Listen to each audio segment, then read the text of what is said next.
शिव महिमा। शिव यानी महाकाल, भोलेनाथ, शंभु, नीलकंठ और न जाने ऐसे कितने नामों से पुकारे जाने वाले शिव की महिमा के बहुत से किस्से धार्मिक किताबों में मिलते हैं।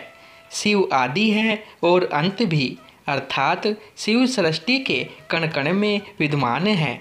शिव महिमा से कोई व्यक्ति अछूता नहीं है और इसी चमत्कार को चित्रित करने के लिए यह कहानी लिखी गई है, जो आपको धार्मिक ज्ञान के सागर में स्नान करने को विवश कर देगी।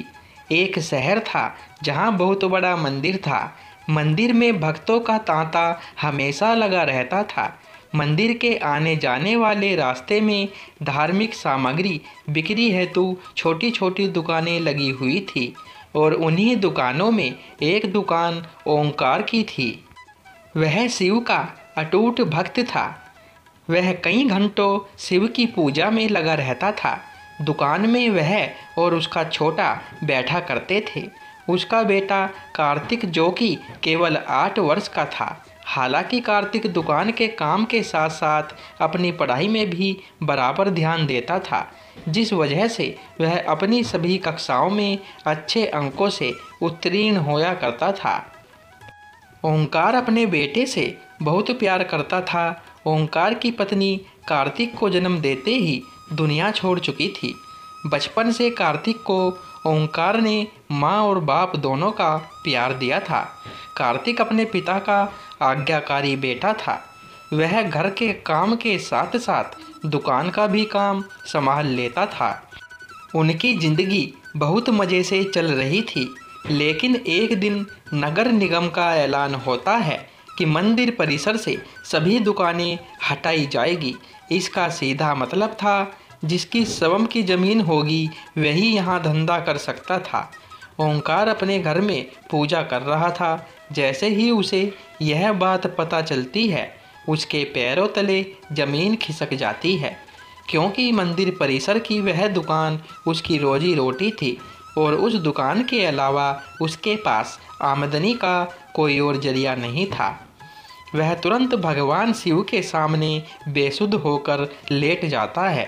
ओंकार की आंखों में आंसू आ जाते हैं और वह शिव भगवान से कहता है, क्यों दे रहे हो मुझे इतनी तकलीफ प्रभु? क्या मैंने कोई पाप किए थे? कुछ देर बाद ओंकार शिव भगवान के सामने हाथ जोड़कर खड़ा होता है और अपनी दुकान की तरफ भागता है। सभी दुकानदारों को दुकान से सामान खाली करने के लिए 1 दिन का समय दिया जाता है, जिसके लिए लाउडस्पीकर से लगातार सारे मंदिर परिसर में सरकारी ऐलान होता रहता है। सरकार के इस फैसले का सभी विरोध कर रहे होते हैं, लेकिन मंदिर में भक्तों की संख्या बढ़ने की वजह से रोड का चौड़ीकरण करना अनिवार्य था। हालांकि प्रशासन ने मंदिर से थोड़ा दूर एक सरकारी ज़मीन में दुकानें बनाने की इजाज़त दे दी थी, लेकिन उन ज़मीनों को लीज पर दिया जाना था और लीज की रकम लगभग ज़मीन की कीमत के बराबर ही पहुंच रही थी, जो कि ओंकार की पहुंच से बाहर थी। ओंकार दुकान के अलावा कुछ और काम नहीं कर सकता था, इसलिए वह लीज पर ज़मीन लेने के लिए आवेदन भर देता है और 2 ही दिनों के अंदर उसे 35% राशि जमा करवाने का नोटिस मिलता है। उसने कई सालों से दुकान से पैसे कमाकर जोड़े थे, इसीलिए उसके पास लगभग आधी राशि तो उपलब्ध थी।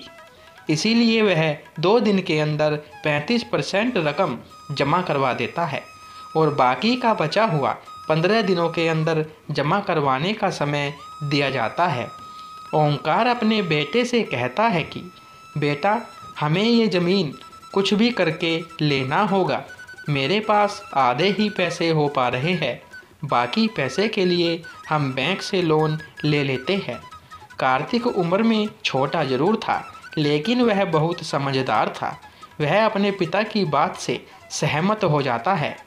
ओंकार अपने बेटे को लेकर बैंक पहुंच जाता है और प्रबंधक के पास जाकर लोन के लिए आवेदन देता है।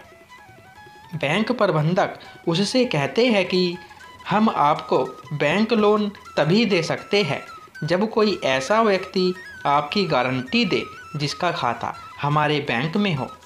ओंकार इस बैंक से संबंधित किसी व्यक्ति को नहीं जानता था।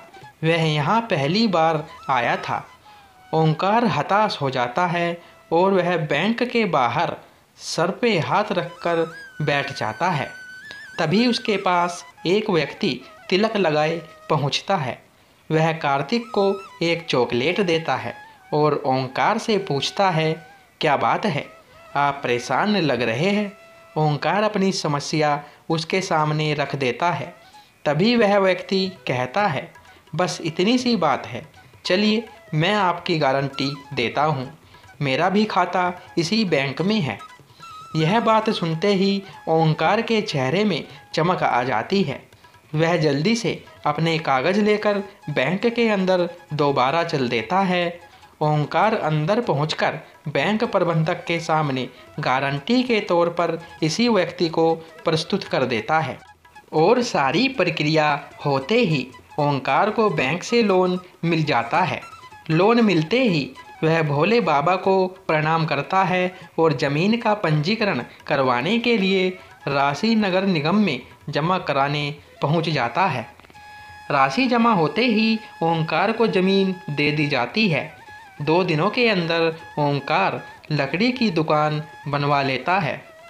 ओंकार दुकान के अंदर सबसे पहले शिव की मूर्ति स्थापित करता है और इसके बाद अपने धंधे की शुरुआत कर देता है। उसे लोन चुकाने का टेंशन खाए जा रहा था। ओंकार की दुकान सबसे आखिरी में थी, इसलिए उसकी दुकान में कम ग्राहक पहुंचा करते थे। वह इतना भी पैसा नहीं कमा पा रहा था कि उसके प्रतिदिन के खर्चे पूरे हो सके। ओंकार परेशान रहने लगा।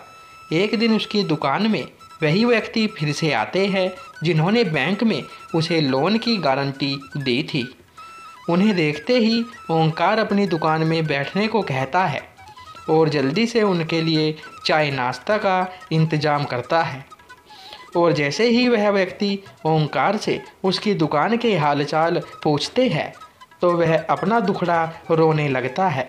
वह व्यक्ति शिव की मूर्ति को नीचे रखे देख ओंकार से कहते हैं, तुमने शिव भगवान को ऐसे क्यों स्थापित किया?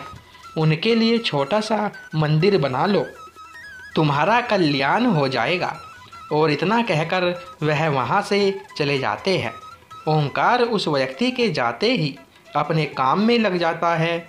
1-2 महीने के अंदर ओंकार की हालत बदतर होने लगती है। वह कर्ज में डूबता जा रहा था, लेकिन इसके बावजूद वह शिव की पूजा में उतना ही समय देता था जितना हमेशा से देता आया था। एक दिन वह थोड़ा जल्दी दुकान पहुंच जाता है और दुकान की साफ सफाई करने लगता है। ओमकार को अचानक उस व्यक्ति की बात याद आती है कि शिव के लिए छोटा सा मंदिर बना लो। तभी ओंकार कुछ मजदूरों को बुलाकर दुकान के कोने में छोटा सा मंदिर बनवाने के लिए गड्ढा खुदवाने लगता है। लेकिन बहुत प्रयास करने के बाद भी उस जगह पर गड्ढा नहीं हो रहा होता और जब मिट्टी हटाकर मजदूर देखते हैं तो वह दंग रह जाते हैं। उन्हें एक विशाल शिवलिंग का ऊपरी हिस्सा दिखाई दे रहा होता है और जैसे ही वह किनारे किनारे मिट्टी हटाते हुए गहराई तक जाते हैं तो सभी के पसीने छूट जाते हैं, क्योंकि यह कोई साधारण शिवलिंग नहीं था। इसका आकार बहुत विशाल था और इसका पत्थर फौलाद से भी मजबूत था। शिवलिंग निकलते ही दुकान के चारों तरफ से हजारों लोगों की भीड़ जमा हो जाती है। दूर दूर से लोग वहां शिवलिंग देखने पहुंच जाते हैं। शिव की इतनी बड़ी मूर्ति जमीन के अंदर से निकलते ही खनिज विभाग के लोग उसे जब्त कर लेते हैं। शिवलिंग को मंदिर की संपत्ति मानकर मंदिर में स्थापित कर दिया जाता है, लेकिन मूर्ति निकलने की वजह से ओंकार की दुकान की कीमत आसमान छूने लगती है। सभी ग्राहक उसी दुकान से सामान लेने के लिए लाइन लगाने लगते हैं। दरअसल लोग उस जमीन को शिव जन्मभूमि का अंश समझने लगे थे।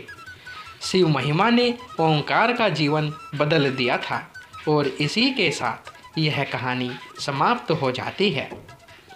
दोस्तों, आपको ये कहानी पसंद आई हो तो वीडियो को लाइक, शेयर और चैनल को सब्सक्राइब करें। धन्यवाद दोस्तों।